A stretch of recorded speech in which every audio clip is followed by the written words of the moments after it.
Britain's Prince William and his wife Kate are expected to visit Jamaica in a few weeks as part of a Caribbean tour to mark the Queen's 70 years of service. The visit comes months ahead of the 60th anniversary of Jamaica's independence from Britain in August. The Duke and Duchess of Cambridge will also be visiting Commonwealth nations on the trip. On the crime scene, 2 men have been charged in relation to the dumping of a body on the Edward Seaga Highway in St. Catherine last month. Charged with murder and illegal possession of firearm and ammunition are 33-year-old O'Keefe Anthony Brooks and 21-year-old Shakima Richards of a St. Catherine address. Meanwhile, a man has been charged in the stabbing death of a Jamaican woman in Brooklyn, New York.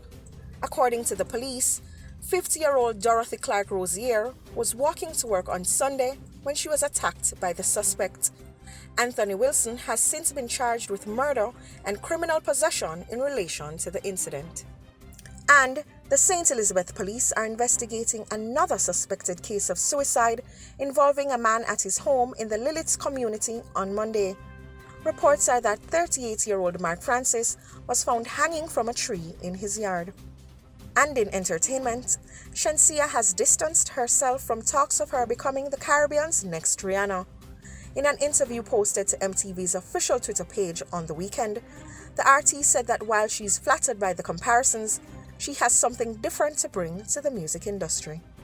That has been the ORAP. Catch up with these and other stories on JamaicaObserver.com. I am Davina.